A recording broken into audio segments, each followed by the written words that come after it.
This conference will now be recorded.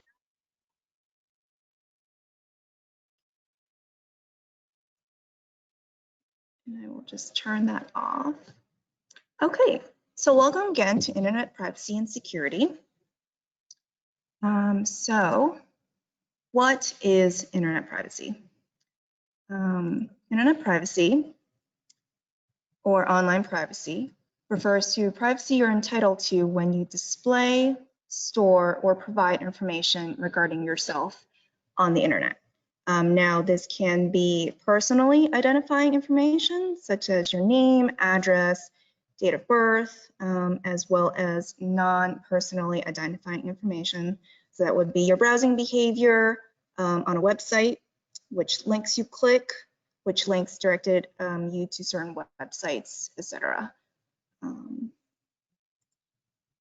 So it sounds pretty simple, but why is internet privacy important?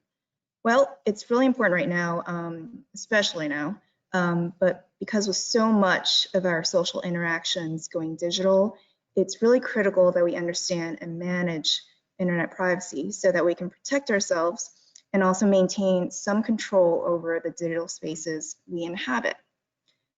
Without privacy on the internet, you can imagine all of our activities and personal information will exist out in the plain open for anyone to see.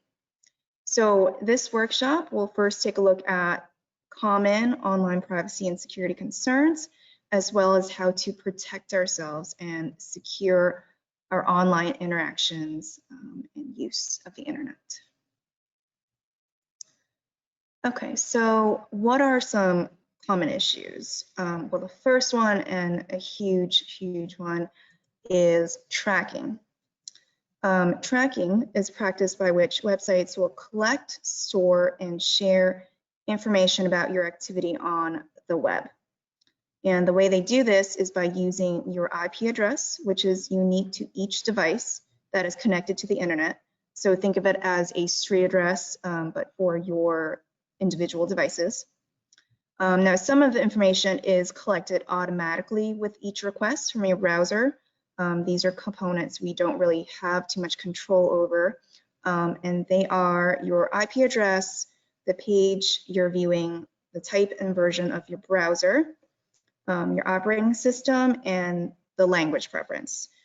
So aside from that initial block of data collected, all other information that is collected and analysis of your behavior is really valuable to interested parties. And they can use that data to provide content that relates to your implied preferences. So even though they may not know specifics like your name or your address, which would be your personally identifying information, they can still build a profile on you based on your non-personally identifying info. Like I said, it's like the websites you visit, which ads you click on that led you to this page, how many times you click a link over another, etc. So, for example, when I was doing research for this class, I noticed ads on websites giving me suggestions for antivirus software right in my Gmail. So the top one that you see was right in my Gmail account. And then when I was creating our annual report, I saw ads for a guide to making annual reports on the bottom. So even though the trackers do not know who I am, their algorithms think I may have a use for these services based on what my searches imply. And that's not just limited to, let's say, searching on your mobile phone, you only see ads there. No, it's actually connected to your computer as well if you're logged in under the same email. So it's important to know that when you are using a search engine like Google, or you visit a website with trackers, your information is being collected and potentially sold for profit to an interested third party. So when your information is used for advertising, it can be viewed as benign, but it doesn't always stop there. And sometimes it can be used for more malicious purposes. Besides, it's not really anyone's business which websites you visit, right? So now that we know websites can track us, let's take a look at the common tool they use to do so. And that would be a browser cookie. Sounds like more fun than it actually is. So a browser cookie, also known as a web cookie, internet cookie, or just cookie, is a small piece of data sent from a website and stored on the computer by your web browser when you browse the website. And a cookie's main functions are to store login data, which allows websites to recognize and identify you. For example, if you're visiting the library's catalog, there's no need to keep asking you for your account number and PIN because you would already log in. And a cookie with that information will be sent back to the server with each request. And cookie also stores preferences, which saves your settings between pages. So let's say you're on a shoe store's webpage, you can check off to only show shoes with size 8, right? And then that information will also be saved on a cookie, so you don't have to keep entering that information. Cookies also provide personalized content, which will suggest similar products based on your browsing. And the key here is that this information is local to the website, the personalized content that you see. So it's not necessarily sent to a third party. So these are the valid uses for cookies. So it seems fairly reasonable, right? And it is, because these are necessary with how we use the internet. But it's not always as innocuous as they sound if used inappropriately. So aside from these functions, they can also be used to track you and then provide targeted ads. So one solution really is to turn off third-party cookies. So first party would be the website that you're on. Third party would be anything else that's kind of superfluous and not necessary. So here's an example with the Chrome browser, and this is only in Chrome, the screenshots that I took, but virtually all browsers should have this function. Basically, with Chrome, on the top right, there'll be a little button. Let me see if I can turn this on here.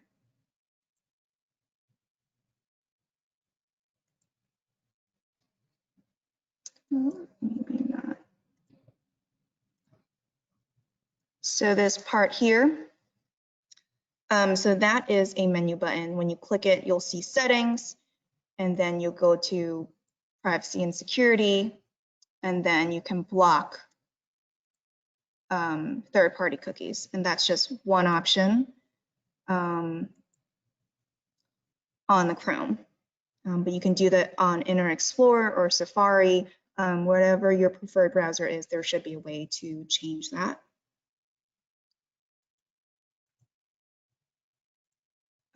So another solution is to use a privacy-centered web browser. DuckDuckGo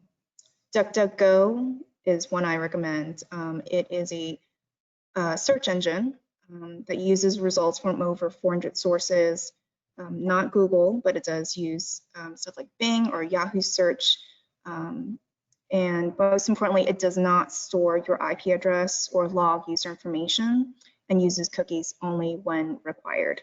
So it's not as robust as a search engine as others like Google, but it does hold its own, and it has clean privacy practices. So I currently use DuckDuckGo right now on my phone and my computer browser, and I find it fine for what I use it for. So if I want to search for something highly specific, maybe I can change to Google, but for now it serves me just fine. And the one on the right is called Tor, which stands for the Onion Router. So Tor uses layers of encryption to send information so that your communication remains entirely anonymous. because it's so hard to decode all those layers, hence it's called the onion router. But I would recommend this only if you're kind of more advanced and you're looking for the ultimate way to maintain your anonymity, because it's a little more difficult to use. But Tor is open source, it's not proprietary, so we can see the code that Tor uses, and we know that it is safe to use. Okay.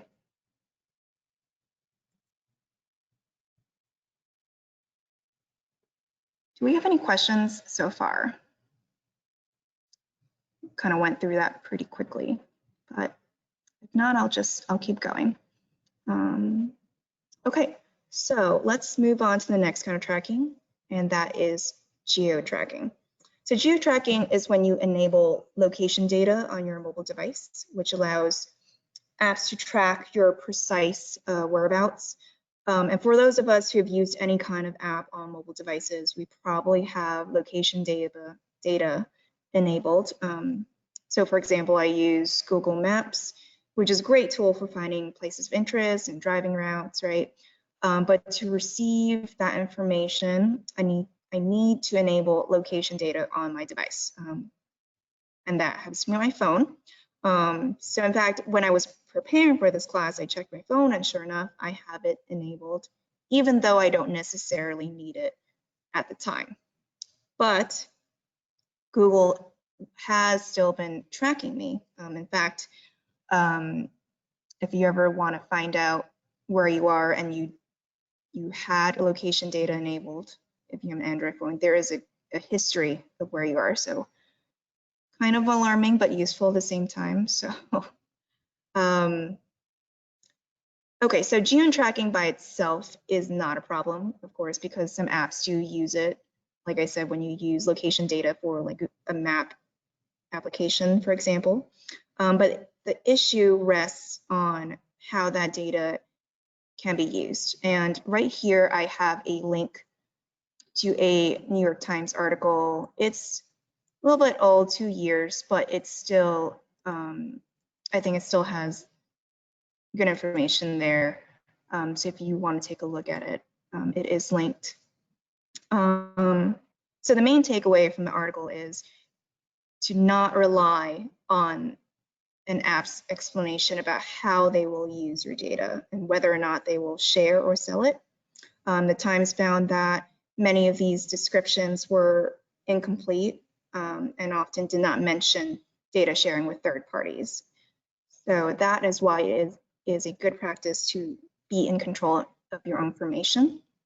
And to do that, you can turn off location data.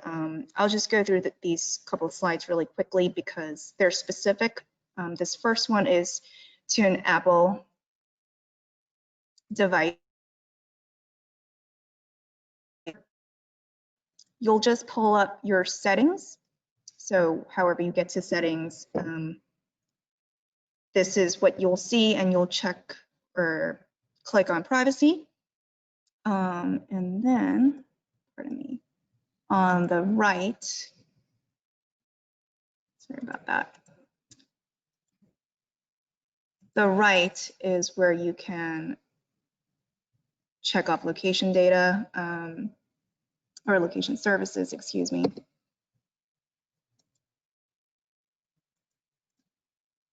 And then you'll presumably see the apps, and you can then check off whether you want it to always be on or never, or only while the app is running. So that's with Apple. For Android, really similar. You're going into settings, apps, and then you'll have to individually check off each app. That's kind of something different than Apple. You'll see here there's permissions, and those permissions are what's enabled for the camera app right now. But again, you can take a look at this and ask any questions if you want to, but because not everyone has the same devices. Okay, so let's go to social media.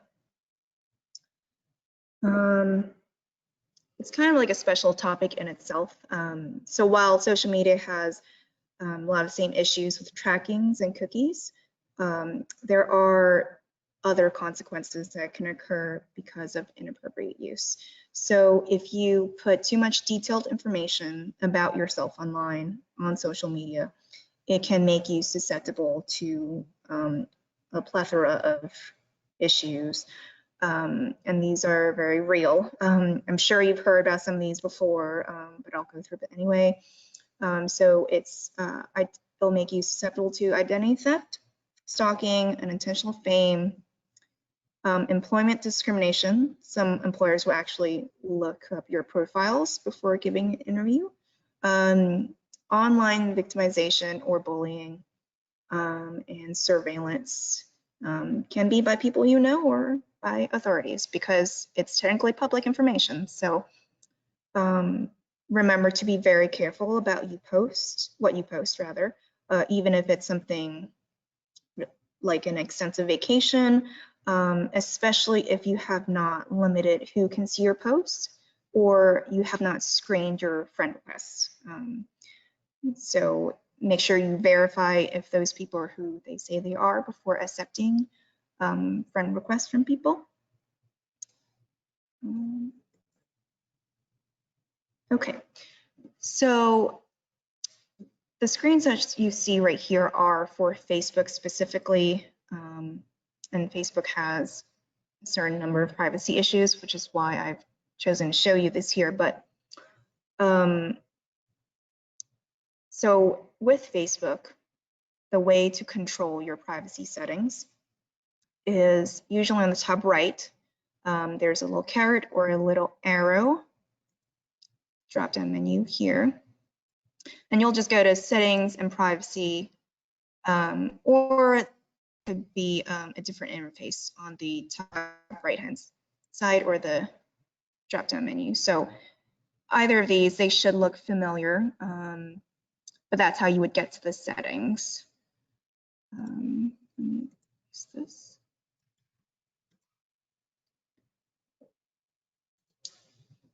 So this is what it should look like. Once you're in settings, you can click on privacy on the left, and then you'll see the settings and tools on the right. The gray text are descriptions of each setting, and the blue text you see on the right are actually hyperlinks. So you can click them and adjust them to your liking. Take time to look through all of these and to understand what information you are voluntarily putting out there for people to know. For example, you might want to limit who see your future posts. If you didn't screen your friends' lists before. So the library, this is the library's profile actually. So we have our posts set to public because we're a library, but maybe you don't want to do that for your personal account. Maybe what you want to do is set it for only friends and family, and you can certainly change that in this screen. Okay, so are there any questions so far? If not, we can move on to internet security concerns. So aside from tracking, what do we need to worry about? Spam. What's spam? And not the kind you can eat. Okay, so spam is unsolicited mail or messages that offer unwanted goods and services, such as get-rich-quick schemes, stock tips, body part enhancements, etc. If you have an email address, you've probably received spam at some point. Or if you have an email provider with a good spam filter in place, such as Gmail, spam is probably less of an issue now than it was years and years ago. So this slide is actually spam I have received, but it's been filtered out and automatically deleted every 30 days. I have Gmail, but sometimes once in a blue moon, I will see it and I'll get through. Spammers are constantly trying to get around filters. So when that happens, we need to be vigilant and know what to look out for. So in this example, I've circled some red flags. We have excessive use of punctuation, strange spellings, subject titles that I don't recognize, And let's see, attachments. And also very generic addresses like dear website owner, I don't have a website, so that wouldn't be me. And also, you know, relationship claims from strangers. So these messages seem sort of ridiculous, and they are, but they're really ubiquitous because it's a numbers game. So sending spam in the millions is virtually free. So even if a few people reply, it makes it worth it for the spammers. And how to manage spam? Well, one way is to use a reliable email provider who has good spam filters. So Yahoo Mail or Gmail are good options. You can also report spam to teach your email service how to spot similar messages. Or you can also keep 2 separate email accounts, one for really important accounts and logins. Like I have one for just my bank and my health insurance, you know. So that's some options you have. Okay. So let's move on to the next problem, and that would be phishing. Phishing with a PH. Phishing is a type of attack that tries to convince you to voluntarily hand over user data. So this can include login credentials, credit card numbers, social security card numbers, etc. Spear phishing is a specifically targeted attack that uses social engineering. And here is where, remember we mentioned not putting too much information on social media, and that's where it kind of comes into play, because the more information you put out there, the more ammunition they have to use against you. So, for example, if they see if your friend's away on a trip and they somehow have your email address, a spear phishing attack might look like an email from your quote unquote friend claiming they're stuck or out of money and they need money for a plane ticket. So that kind of email is a spear phishing attack. So I'm not saying you can't get that kind of email, and it could be legitimate, but just make sure you verify who they say they are. For example, by asking something only your friend would know. So here's an example of a phishing attack. So this is Google's mail service, Gmail. And let's pretend we're students from a college, or we attend a college called My University, and we're receiving an email, this email, asking us to reset our password. And it looks okay, it doesn't look too fishy, but how do we know this link down here is actually authentic, right? So one way, what you can do is to click on this drop-down arrow to see where the sender is coming from. Just because they say their name is, you know, from your university, doesn't mean that the email is actually from there. So this part can just be something they type in. It doesn't have to actually be their email. So that's why clicking on the drop-down will lead you here. Of course, this is from my personal email, so it's not going to match, but it's the same logic. So the email address you're expecting them to send it from should be there. So the second way, let me just clear this.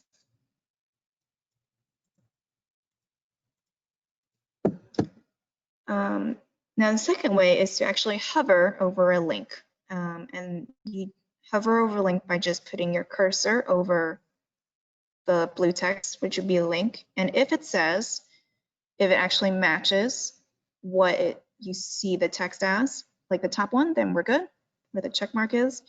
If it's something fishy like the one below, so the second link is myuniversity.edurenewal.com, which would be a bogus website because that is actually the domain instead of myuniversity.edu. Now, there are some exceptions to this. Sometimes you might see URLs being shortened, and the actual website is longer.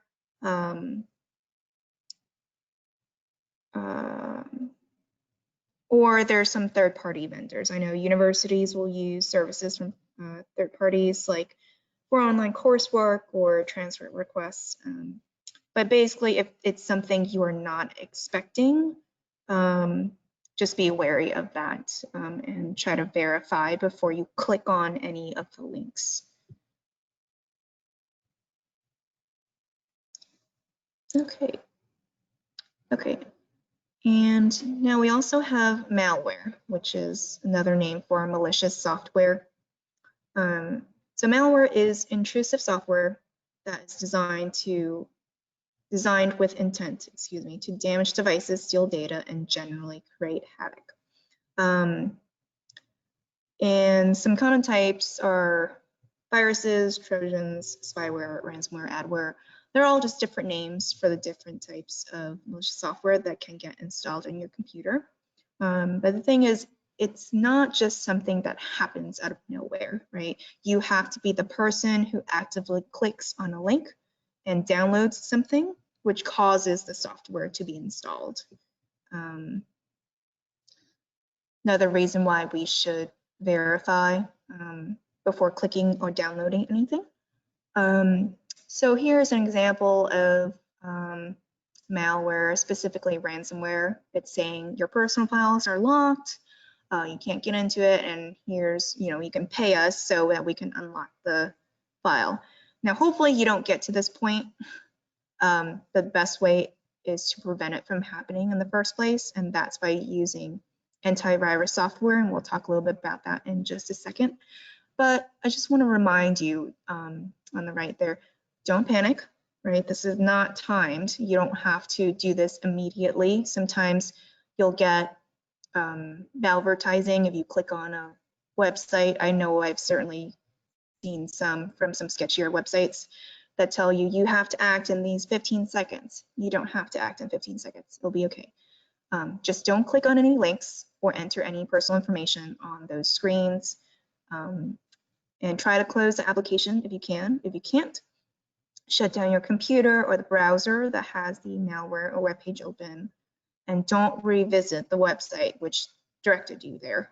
And if you can, download and run software from a trusted source.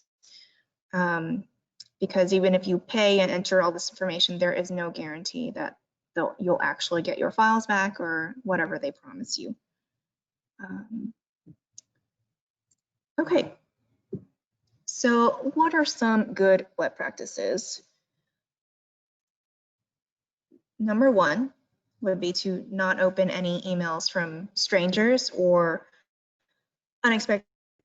If you don't know why you're receiving a document or you're not expecting anyone to send you something, especially if it has an attachment or an exe file, whether or not it's in your email or your social media messages, be wary of opening it. I know the library actually got one or two that I almost was curious about opening until I stopped myself. So it can happen to anyone, because you're curious, you think it's from your friend, but just be careful and take some time to think, is this source trustworthy? Are there any, obvious misdirection in the links? And does anything seem off, and are you expecting that message to come? Okay, number two is to download software from sites that you trust only. So if you're downloading software, make sure it's a website you recognize or that the link is from someone you can verify. Emphasis on the verification. Don't just click on the link from an email or a sidebar advertisement or in social media messages. Okay, so just talked about this, to use an antivirus and anti-spyware program, and most importantly, keep it up to date. So here are some recommendations that I have. They are all linked, and I'll give you guys a copy of this in a PDF. For my university, it was recommended we use AVG, and there's a free version. Of course, you can pay for an upgraded version, but the free version should just be fine if you just want to see what it looks like and how it works. So I recommend that. There's also Bitdefender, McAfee, that's paid. But just try to keep it up to date and run it from time to time because there can be bug fixes or security fixes that are always changing. Number 4 would be to use complex passwords. So either with words strung together to form a sentence, where you can, some browsers will have generated password examples. So like the one on the bottom here. So in the first example, instead of, let's say your password's kittens2, that's a pretty weak password, right? Because it only has one word and one number. Whereas if you have, I have 2 cats, there is punctuation, and there's also a number in between, and also capitalization. So that is a much stronger password. The longer it is, the more secure.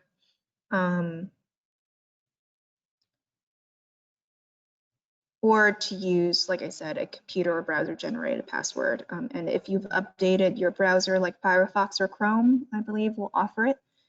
So that's a possibility. You can also use a password manager. I use LastPass myself. They're really handy for using computer generated passwords. Of course, I wouldn't recommend it for important accounts, but if you want to just go on, get an account with a forum, or anything that's low stakes, then I would recommend that, just to have it in one place and it can remember it for you. So these are also linked, LastPass and Keeper Security. It's handy because if you've got a lot of browser generated passwords, then it's hard to remember, something like that on the bottom there. Okay. Oh, I have 2 number 5s, excuse that. Okay, so never use the same password twice for important accounts as you do for throwaway accounts. And throwaway accounts, just if I'm creating something like on the forum, I wouldn't do that, but I'm sure that's advice you've heard before. Pretty self-explanatory. It's kind of tempting, but don't do it. 6 is always log out of your accounts if you're using a public computer. I know some library computers will have software that automatically erases everything, but out of habit, I still log out of everything, because you never know if it's still saved and who uses it next. And 7 is to not conduct important business over open Wi-Fi networks. So don't do banking, Dunkin' Donuts Wi-Fi, Starbucks. And when I say on their Wi-Fi, I mean if you are signed onto their network, because you don't know how secure it is. This does not apply if you're on your phone's Wi-Fi, because that should be secured.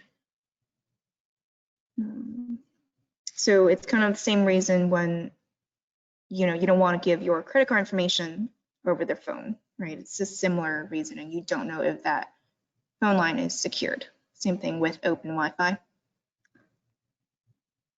And last thing is to always back up important files on at least two other locations, right? Like external hard drives, or even like a USB stick, and cloud, like on the cloud. This is because if you do get a virus or your computer does get hijacked in some way, you will still have access to important files. I know personally for myself, I try to keep it on a thumb drive on the cloud, and also a secured external hard drive for important stuff, you know, even for images. Maybe the images are important to you. I certainly love photos of my cat, so I will save some of those just in case. You never know, especially now with so much of our communication being online. And a lot of our technology and the laws have not caught up to things yet, so it's good practice. That's about all I have. Does anyone have questions?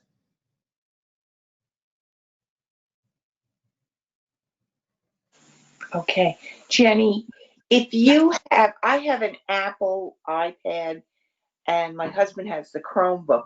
Do you need to get to subscribe to the antivirus sites, or is it already built into those?